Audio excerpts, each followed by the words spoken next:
be talking about the woven masterpiece. And with me today is my Good special afternoon, guest, everyone. Thank you for joining my us special today. guest, Lisa Shepherd Stewart, from the owner and operator of the Cultured Expressions Sewing Studio in Rahway, New Jersey. Thank you so much, Lisa, for joining me today. Thanks for having me. You're welcome. You're welcome. So, our topic of discussion today will be um, the challenges of incorporating woven textiles into art quilts. And the question is, should we adjust the design or the sewing process? So, Mhm. we'll just chat a little bit about it. We'll share our work and share our thoughts about using woven textiles in art quilts. Sounds So, good. yes, yes. So again, I say thank you for being with me.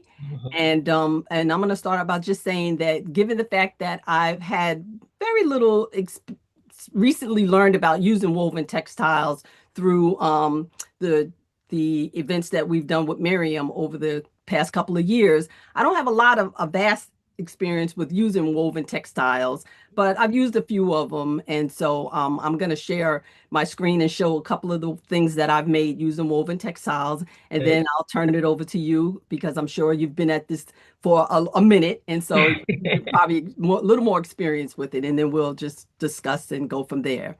Sounds good. So, good. So I'm going to share my screen and we can talk about it. Mhm. Okay. So, um, as we said, I'm Lisa Spain Moore, and as I've already shared a little bit about myself. I've been quilting for a few years, a number of years, and I participate in a local quilt guild here in Westchester, New York, and I joined up with Quilt Africa Fabric Tribes a few years back during the pandemic. So that was a great thing that the pandemic that came out of the pandemic, Right. and so I've been garment sewing for a number of years, and then in the past 13 years or so started quilting. And it's my favorite pastime. I love it. I enjoy it. And I do predominantly art quilts. And then I also do some quilts for charity through my local quilt guild. And so that's my story. And so I'll just go ahead and share my first piece. So this was the first piece that I've done with Miriam's. We had a challenge, and it was called it was during Black History Month, and we had to use a piece of fabric. We bought a kit and used the fabric. And so the first piece of Aso-Oke, which was in Rosa Parks' hat, I Mhm. used the Aso-Oke. So that was the first time of me having an opportunity to use that particular woven fabric. Nice. And yeah, so it was fun. I enjoyed Ooh. it. And then the Good. second time that I used the same Aso-Oke because I had some left over was in this piece that I did. And I just noticed that well, I wanted it to fray at the bottom of the Takul, and that's the name of the house that they use in South Sudan. Mhm. And then I noticed that it will fray because it's a woven textile. So I just used fray check to prevent it from fraying as much. And so Mhm. basically, those were my only experiences of using Aso-Oke thus far in my Nice. journey. And I'm sure over time I'll use a little bit more.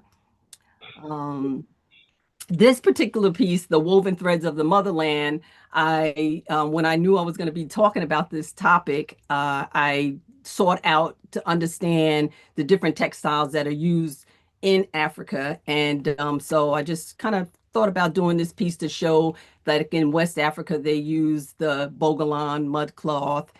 Northern Africa, they use what's called, I don't have the actual fabric, but I just found a print that kind of like describes the Mhm. Moroccan type of theme. And then East Africa, they use kanja fabric. Mhm. And then in the Central Africa, they use Kuba. Love And Kuba. yeah.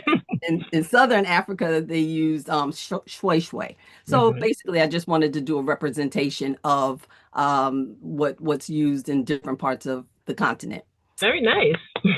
Thank you. And then Mm. this little piece here is just I know mask. I see mask all the time, and I really don't know, that and I know they're used for different purposes and whatnot. So I felt like I wanted to make a mask, and so I Nice. just used some of the Bogolan mud cloth in that, and just I just do whatever I do because that's what I do. So Yep. You just feel it and it comes out, right? exactly.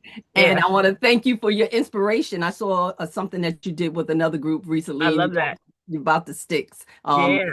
So this was the inspiration. I used it one other time in another project that I did, but Mhm. this piece felt like it needed a branch. It So does. I love it. I love it. thank you, You see, thank there's you. like a different energy to it with the wood, right? It's just like a, Yes, yeah. Fair enough. exactly. And I see the Bogolan you're using, that second piece looks like my top, which is kind of interesting. It looks like you're. My What? top. Oh, okay. Oh, yeah, yeah, yeah, The yeah. piece under Exactly. the mask. Under the Yes, mask. Yeah. yes, yep, this Almost one, the same yep, thing. exactly.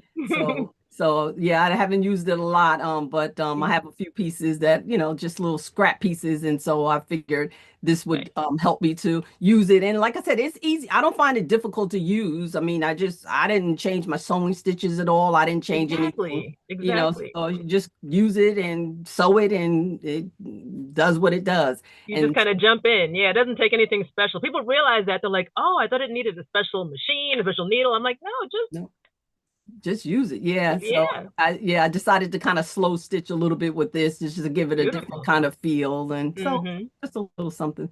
And Nice. Okay. and then my final piece was some of the jacket batik from Ghana, which this is something you curate. So Mm-hmm. got a couple pieces of that, and I did this a few years ago, and I Nice. just put them together. Just you just do what you do because that's what you do. So Mm-hmm. so Exactly.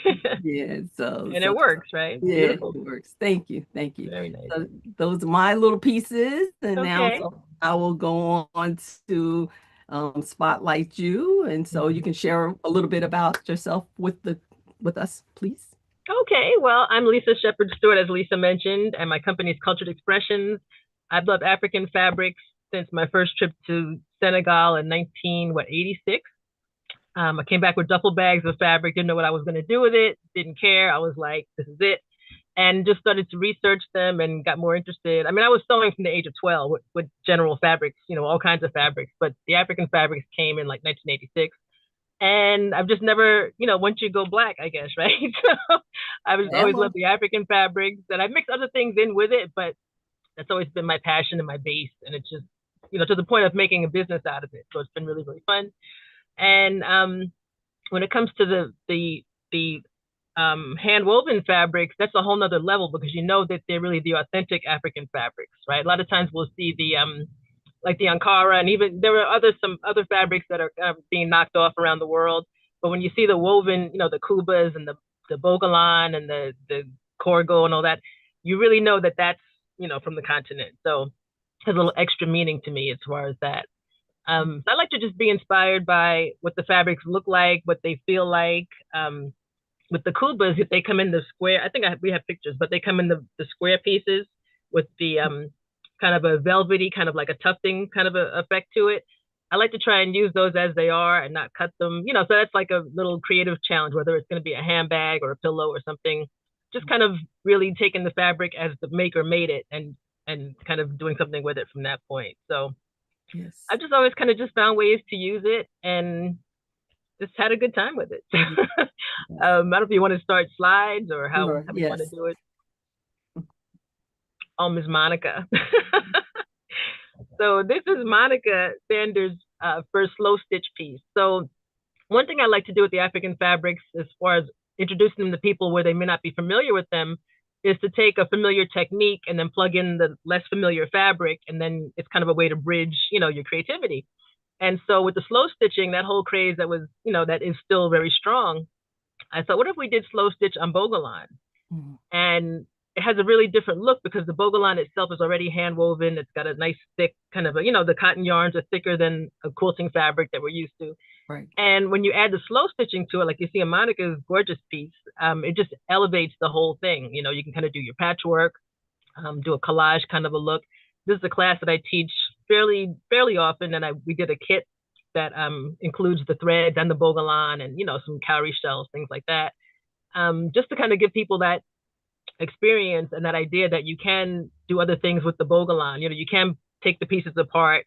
You can take each strip apart because the Bogolan is woven in narrow strips and they're sewn together. Mm-hmm. So if you go to separate the pieces, each piece has its own selvage, so they're not going to ravel on the edges, and you can really get creative with those, whether you take 3 strips across or 1 strip or whatever. So all of that put together, in this case with the threads, it just kind of makes a really nice look. That a lot of texture. It has a lot of texture to it. And when you add embellishments to it, Mm-hmm. cowrie shells or beading, it Right, or really, wood branches. oh yes, yes, it Yeah, wood definitely, masks. We're doing wood masks now. We don't like to put masks on our pieces, and it's like again, it just elevates the whole look to it and gives it a nice, rich, warm kind of effect. So absolutely, yeah, yeah, really cool. beautiful, beauul job, Monica. Thank you for Yes, well sharing. done, Monica.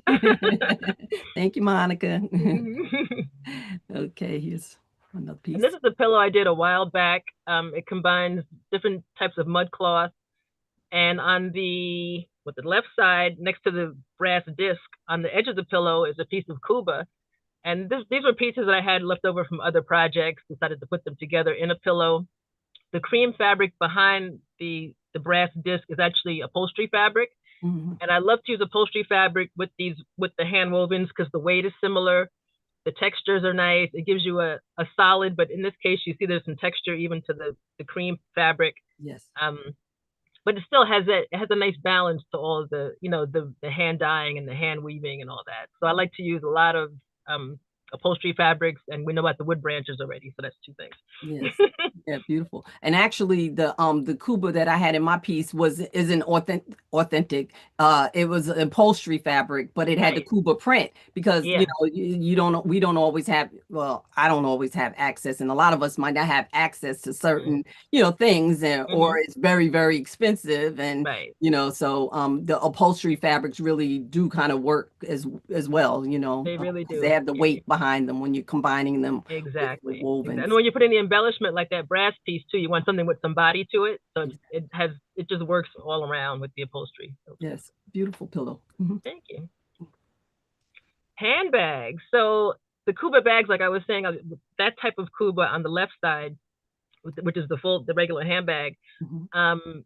It's also called Kasai velvet. That's another name for it. And I like to use those pieces as they are. Like I said, this was more of a rectangle. So when I folded it into a handbag shape, that's the size that it gave me, and I just went with that. If you see on the edges, it looks like binding, Mm. and that's actually how the fabric comes. So I know we're sharing the screen. I can show you this later, but on here, you probably can't see it now, but Yeah, 'cause you're you blurry. see I'll show it later. Okay. But they take the edge and they roll it over onto itself to finish the edge. So it's like self-bound. So as quilters, we know about quilt binding, Hmm. and I like to incorporate that too in the design if I can. So I just fold the fabric and sew the side, I line it, sew the sides, put whatever pockets and everything, and then just finish the bag. So Yeah, beautiful. that was a fun piece. That's in my handbag book, which came out in 2007. Okay, nice, nice. And then of And then course the other one is a little African vintage coin purse, and this here using Bogolan. Usually we'll use Ankara, or you can even use denim or velvet, whatever fabric you want to use. But this particular one I used Bogolan. It's just a nice little look. It's a little purse, a little coin purse. yeah, very That's nice. the kit that we have. That's also a pretty popular class because we can do that with a machine or all by hand. So it's Oh, a nice. okay. Yeah. Do you find it well, it really doesn't matter, I guess. I mean, whether you use, depends on what you're making, whether machine is easier or hand stitching is It easier. depends. Yeah. Now, I mean, for me, when I'm doing a handbag, I don't want to sew a handbag by hand just because I feel like it doesn't. I want the strength to it. Mm. A coin purse is fine by hand because you're not really gonna, how much are you gonna put in it? Yeah. But pillows I might do by hand depending on what it is. But it depends on the end use for me. But I know a bag, I'm hard on my bags, and if I Yeah. pull it, I want it to, kind of Make sure stand up it's, to all of that abuse. yeah. So So it depends. So everything is depending. It depends. Like, whether or not the question was, should we adjust the design or the sewing process? So it all depends, hmm on what your the end goal of the project is, and exactly. what Yep. so it's all, you do whatever you think is the right thing to do for that particular project, for sure. Right. And in some cases you can test first. Like say if you're wondering about washing a piece of Bogolan, you can take the one of the strips off. I mentioned you can take the strips off and it wouldn't Mhm. ravel. You can take one strip and then kind of abuse that and wash it in different ways and see which way you want to go ahead with it. So when you can test, Yeah. that's another way to kind of start too. Yeah. Um, something like Kuba, you're not going to wash, Hmm. period. So you don't really worry about it. You just kind of enjoy it. Good. Okay, nice. And this piece here. This jacket, this is our Bogolan shrug jacket. So it's like a bolero style. It's cropped in the back. And this is a fun class to teach. And now it's a virtual class too, so you can just buy it on demand. But Mhm. it came about because I was vending a at a quilt conference. Actually, it was the first, what was it, the National African American Quilt Conference? I think that's the actual name. It was 2017 Mhm. in Lawrence, Kansas. So I was vending and the hall was cold and I was selling Bogolans. I took a piece of Bogolan and wrapped it around me. Mhm. And then I realized I couldn't really function and deal with the customers. So I pinned the sleeve. I pinned both sleeves just because we were chilly. And my friend Kianga was next to me and she grabbed the piece because we were kind of cold. And then we kind of thought, oh, this would be a cute jacket. So I came home and just refined it, added a collar, put some other things, other kind of, fitting and finishing elements to it. And it became like one of my most popular classes. And it's a fun look. It's a nice way to use the Bogolan. It really is. And, you can dress it up, you can dress it down with jeans, whatever you want to do. So Absolutely. that's My a fun one. my husband's cousin, she's from California, but she loves Bogolan. She came here to New York and bought a Mm. whole bunch of Bogolan to Oh, take back with wow. her. And so she drapes it over herself like a shawl or Hmm. a throw. And so it's Yep. very versatile. That's It the thing. is. It That really, really fabric is is. very From pillows to bags to hats to, I mean, I've seen pants. I haven't worn pants. I feel like that might be a bit maybe not as comfortable, but yeah. people, I see pants and like coats all the time and everything. So Yeah, it's a beautiful yeah. fabric. And I know that the symbols, the prints on them, the are they mean that they have meaning behind They them. I do, mean, yeah. we Hmm. might not know what they mean and whatnot, but they definitely are, some they have meaning to them. Right. Some of them are proverbs or some are just maybe a certain animal. They'll depict a certain animal that's popular in the culture. Or there are just different meanings to them. So Yeah, but they're beautiful. It's beautiful, and there's a lot of, and they have the tans and the whites or the off whites and the hmm darker colors, and so it's a little and then you something. get fashion colors too. You get like your royal blues and purples and oranges. And when I get some of those, they usually go pretty quickly. Oh, So, okay. and you Yeah. get like some tie dye designs where it's not like the geometric, it's just like an all over tie dye kind of look. So, Oh, okay. Nice. yeah. Nice. Yeah. And then this piece, it's not a great picture, but this is a combination of some Kuba cloth. But I actually, in a rare instance, I actually did cut this piece. That was a leftover from another project. Hmm. And I didn't need the full piece. So, like, it's for a handbag or anything. So I had a piece left over, ended up putting it in this, and I bordered it with another piece of upholstery fabric. And again, I added the wood, you see the wood mask there. So that got to Hmm. be a popular thing. And the piece of tree branch. And then I backed it and bound it with a batik, just kind of earthy colors, that kind of went together. Hmm. And I took some twigs and sticks, made a little pocket, and just kind of put those in, just another little element. And I did a little bit of slow stitching on the bottom. Yeah. Beautiful. I mean, Thank just you. that little bit of like that, adds another dimension to it. Just a little slow stitch, where Just a just little there. something. Yeah. Yeah. Yeah. It It doesn't jazz need it up. much, but it's a nice little touch and gives you Absolutely. a little something to talk Absolutely. about. So, Yeah. Yeah. And yeah. it's really, I think it's just creativity or just having a knowing how to create or learning how to create or figuring out or just trying something different or, Yeah. just adding your own touch to things that And really sometimes it comes from the fabric too. The fabric will inspire you if you just kind of don't try to force it. Just let it kind of, maybe you'll make the first cut and it'll kind of lead you to something else. And right. you just kind of have to kind of play with it. And on this one too, I wanted to mention the tabs are also pieces of Kuba, Hmm. and you can't really see in the picture, but they're raw edge, so they Hmm. started to fray. And I just kind of let them fray and do your thing. Yeah. Yeah.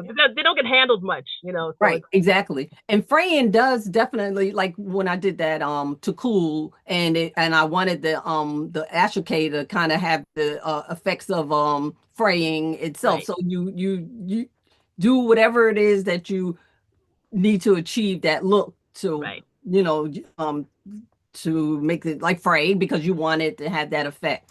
Hmm. So it's good. The fabric is really versatile and it's beautiful and just how it's made a lot of it's handmade, from the different cultures and within. Yeah, painstaking, like Yeah, time taking. yeah. I mean, the work that goes into these is a lot. And then when I mentioned that I did cut this piece of Kuba, when you cut it, it frays a lot because it's that tufted kind of just the way it's woven.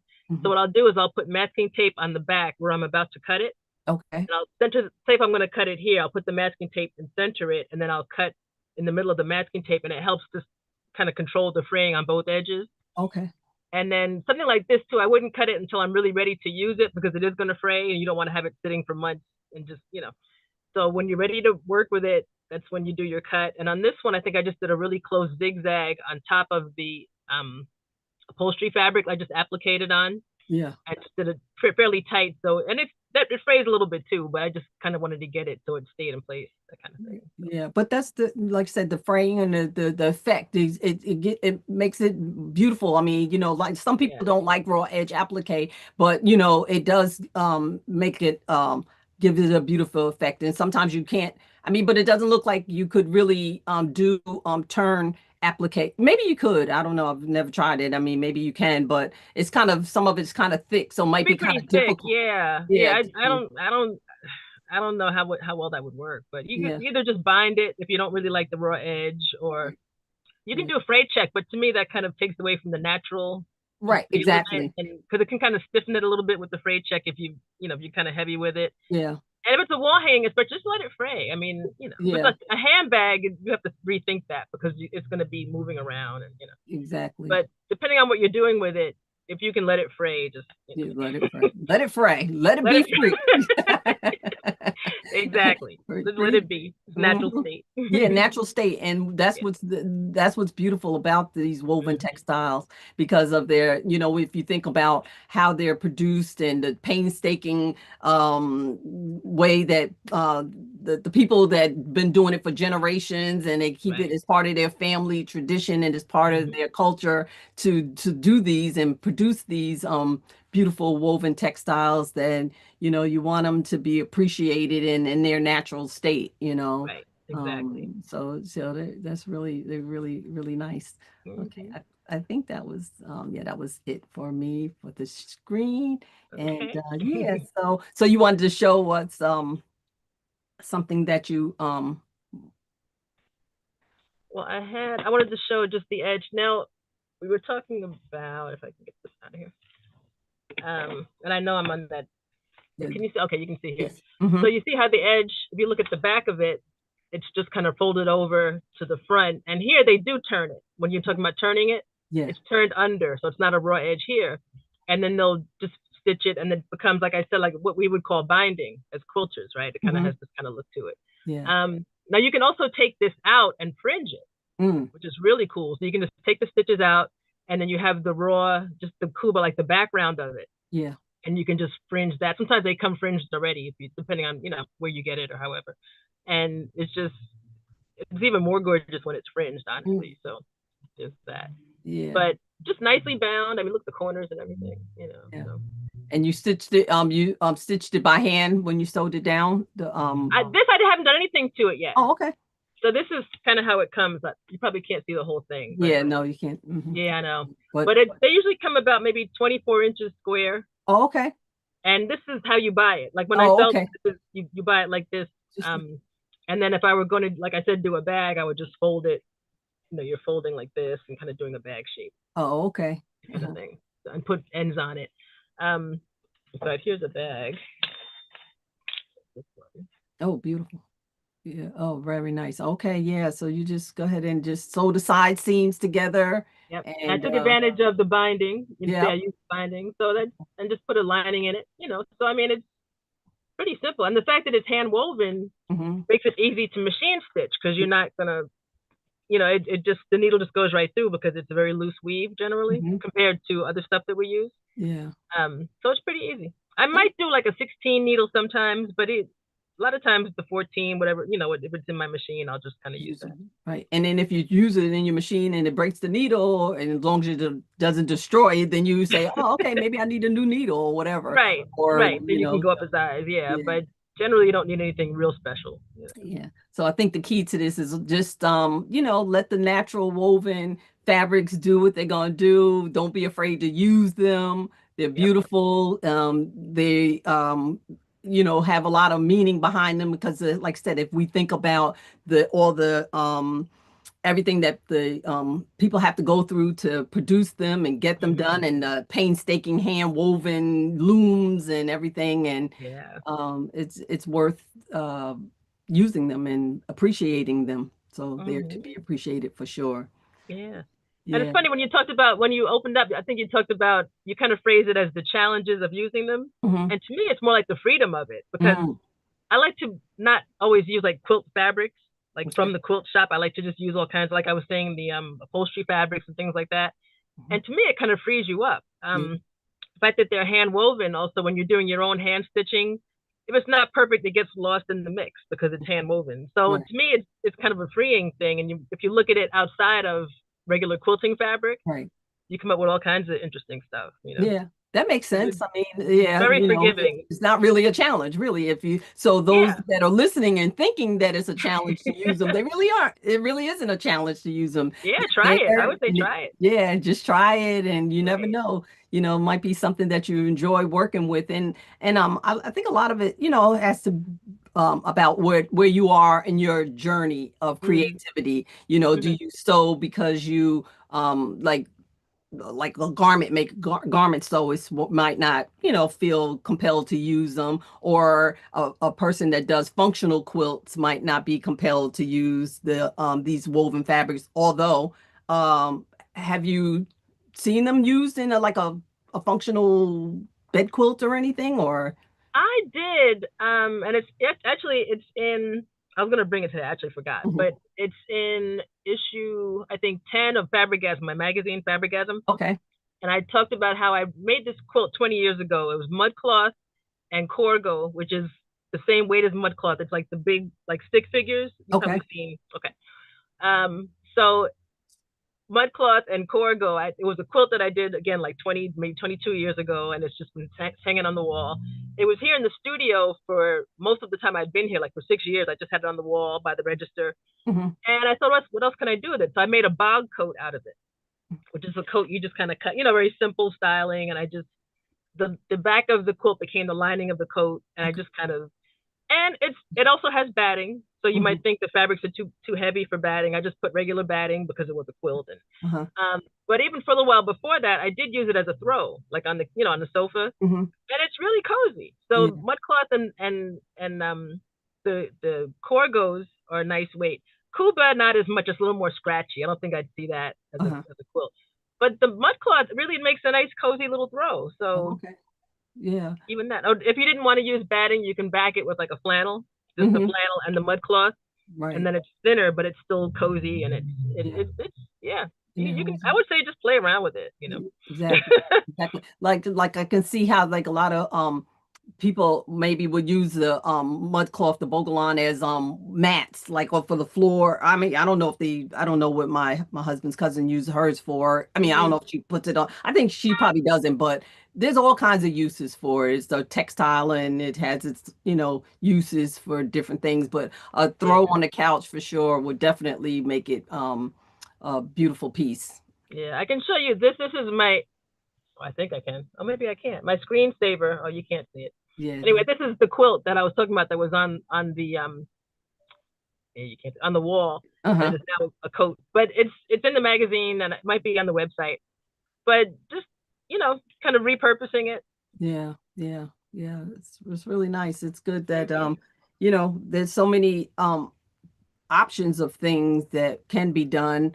I don't, like I said, I don't know a lot about the different woven. I mean, mud cloth and Bogolan is the most popular, I guess, for Western Mm-hmm. society. We're Mm-hmm. maybe not exposed to some of the other textiles as much Right. because, we mostly hear about the mud cloth or the Bogolan. But Mm-hmm. and mud cloth and Bogolan, it's the same fabric, Yes, correct? same thing. Right. Bogolan's the traditional name, and Hmm. mudcloth is like a nickname that just kind of stuck because they saw when they saw people making it, they were using river clay and they mistook it for mud, so it began to be called mudcloth. So Oh, oh, yeah, okay. Okay. but Just same thing. oh, okay. Just for the audience to know if they hear one term, hear the term Bogolan, or then Yeah. they'll realize that it's the same thing. Right. But a lot of the different parts of the continent, their cultural or use different woven techniques and different styles and prints and it's based on the region of where these prints come from. Right. But like the shui shui is not, I mean, it's a woven fabric, but it's not a textile like it's like more like cotton. It's really a cotton. Yeah. Hmm. But they have their distinctive designs in the shui shui fabric and Hmm. and so it's based on the region that it comes from. Right. And then we didn't talk about kente also. Kente from the real woven kente, not the prints that we use for quilts, but the real woven kente has its own, its whole history. And again, that's a narrow loom, so they make narrow strips and sew the strips together. And just another, that one's probably the most colorful, I would Hmm. say, as far as the hand woven. The other ones are more like earth tones, like the Kuba and the mud cloth.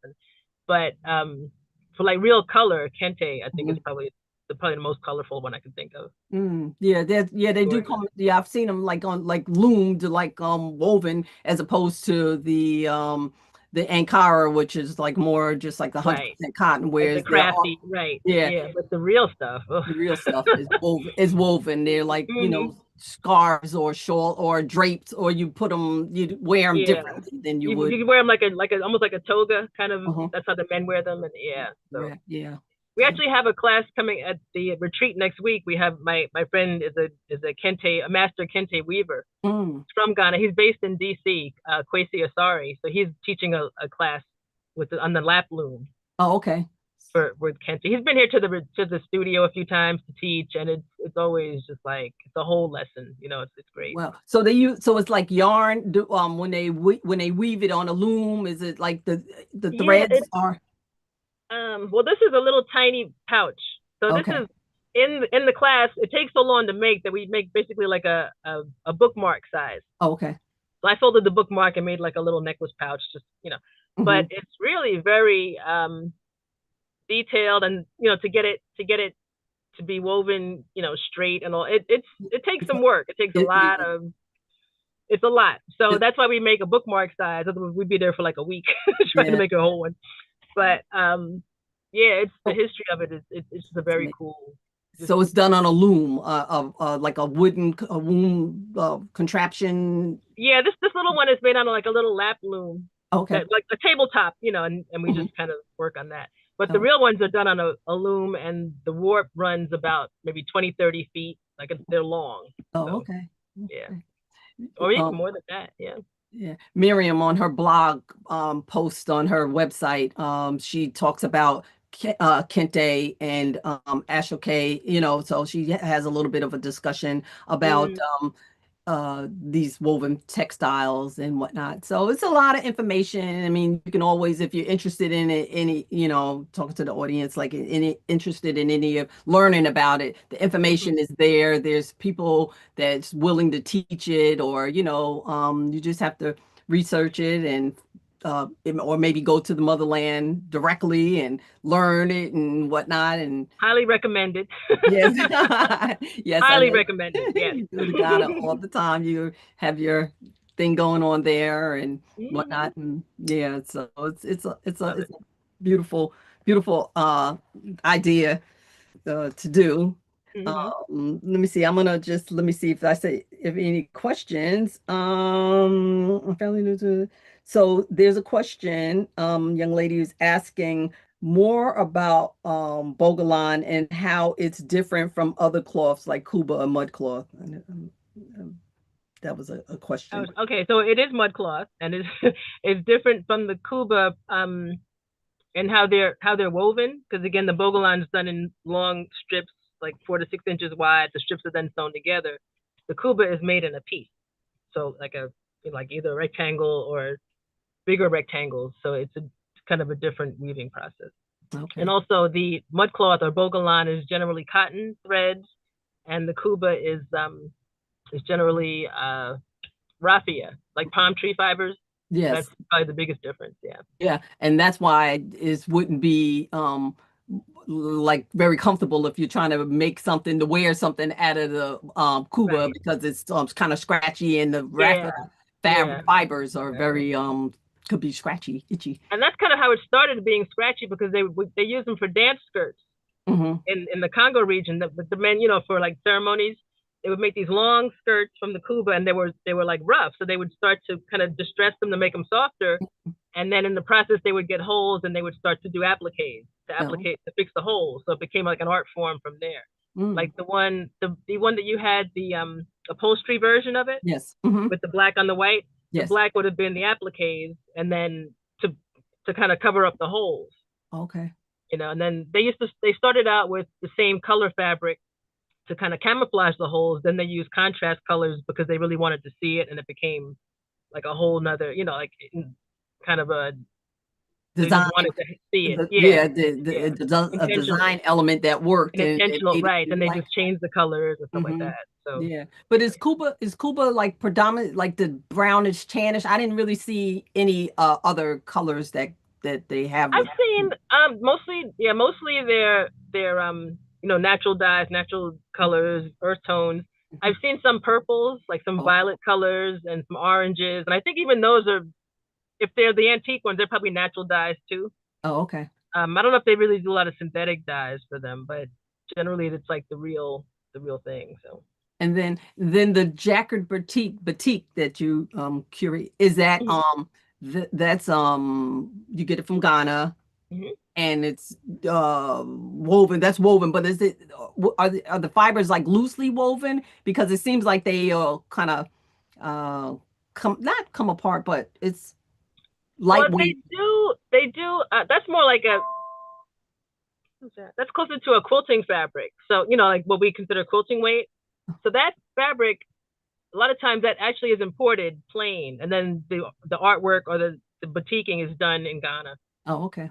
So they, like, it's design, you know, the designs are placed on it in Ghana, but the weave of the fabric, like the damask, like Hmm. the like our parents used to have those you know, tablecloths and things Hmm. with the damask weave. Yes. So that's the base cloth, and then they do the batik over it. Oh, okay. A lot of times the base fabric, the solid colors are imported, and then they go from there. Oh, okay. So you like to use that a lot in your work? Yeah. I haven't seen anybody else. Well, I mean, you see a little bit of it in other parts of West Africa, but Ghana is like, No. that's, I have like three people still making it, Oh, okay.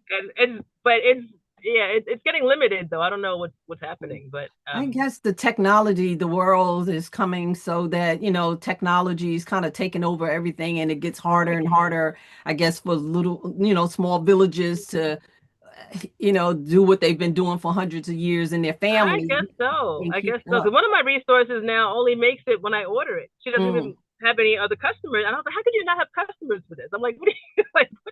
yeah. You know, but she makes it to order for me, which is, At least you still have access to it. So I'm thankful for that. But it's just yeah, the way it's changed. You know, I mean, yeah. it's just because you go there, you don't see people really wearing it a lot, which Oh, okay. Yeah, amazes me. I'm because I guess they want to wear Western clothes and stuff like that. I mean, I'm somewhat, sure, yeah, yeah. you know. There's a big contingent coming back to like the fugu fabric. Like that's a big thing right now. That's another hand woven, and they're doing more things. Like I think on Wednesdays the state employees wear fugu, and you know, they're trying to get some kind of thing Oh, like that. okay. Keep their culture Yeah, and keep it yeah, back to the traditional wear and the right, things that right, that sustained them and kept them, you know, um, exactly. all their lives. So they're trying to get Yeah. back to that. Yeah.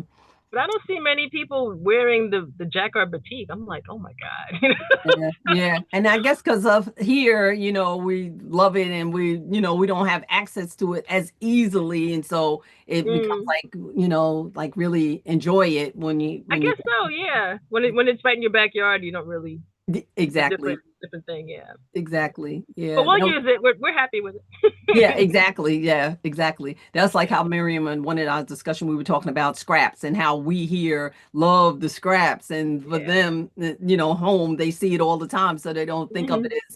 as like it's a big deal. But Right, right. we love the Oh Ankara yeah. scraps and Yep. everything. So Yep. so I guess it depends on where you are, Hmm. what's important. But yeah, so we had a comment just saying basically beautiful, like they enjoyed your the work that we were shown, and Hmm. just saying hello, and Hello. yeah. Yeah, And Yeah. so the only other question was about the Bogolan. And Mhm. but other than that, it seems like everybody's, feels I just hope the takeaway from this is that if you have access to Bogolan or any of the other woven textiles from Africa, use them, learn to Mhm. appreciate them. They can make beautiful projects, for home decor. Even, you can wear them, you can, Yep. do something, Yep. they're versatile. In other words, don't Exactly. be afraid of using them and, finding use for them in your artwork or for your home decor or Yeah. whatever. It'll really elevate it. It'll elevate your skills and using different fabrics, and it'll elevate the look of what you're doing. And just when you talk about the fabrics that are in a project, it's like it it's just a whole nother level, to Yeah, be able to share some of the information and that kind of thing. right. We have And like a lot of in fact, there's gonna be a sale soon on the Bogolan. I went a little crazy on the Bogolan a while ago and got a lot of colors and stocked up for a lot of, so we're gonna have a good assortment of it. So Yeah. Oh, you're right. So so those that are watching and are interested in potentially having access to it, you know, cultural expressions in Rahway, New Jersey, hmm and so that you can find it. So, I mean, I don't know. Some people say, "Oh, I have a hard time finding things from," which is true. Depends on where you live, where you're yeah, located. You might right. not have access to certain things, hmm but we here in the United States, we do have access. You yeah. just have to seek it out. But yeah, so appreciate that, just sharing your knowledge and your experience of using them in your work. hmm It's beautiful. And Thank you. we hopefully you have inspired some folks to try it, and incorporate it in their work, and You have to try it. You've yeah, got to try it. yeah. It would change your whole trajectory. It'll be fun. And we also do virtual visits, which are Zoom appointments to shop. So if you're not in Rahway, because not everybody's in Rahway, it's kind of like a Zoom appointment, and then you can shop that way and see what we Oh, have. okay. So Oh, that's okay, what that's good to know, and that way folks would be able to search for something that they may be not sure what they want, but just yeah, want to try something, you know. right. Not Um, everything's on the website, so it's a nice way to see. Like the Kubas aren't on the website because they're all unique and everything. So, mhm. Yeah. but the virtual visit, you can see everything. So, Oh, okay. All right. Well, let me see. Monica's comment is just try it. You'll like it. So thank you, Monica. Monica knows. Yeah, yeah. She really Yeah, enjoys using it, and she was she does. excited about wanting to, even though she said her piece wasn't finished, but she wanted to make sure that we showcased it, and I'm glad Mhm. that she got it over so that we could. Yep. And just, like I said, most of us are not really experts on any of this. We just do what we do and just find ways to enjoy life, because life is tough. And so whatever it is we can do to Yeah. bring some joy and happiness to our lives, then that's what's important to do. Definitely. And Definitely. Well said. and fabric is fabric, and all that is clearly a thing that we all share in common. Those of us that are watching and those of us that participate in these activities, then obviously that's what we share in common: the love of hmm fabric and whatnot. So um, Definitely. we hope that Definitely. the discussion was fruitful and that we've inspired. And yeah, so barring anything else, I guess we can close it out unless you have something else you want to share, or are you good, or I don't think so. oh, No, just thanks for having me. It's always fun to get together with Quilt Africa. We don't do it often enough, but when we can get our schedules straight, it's always fun.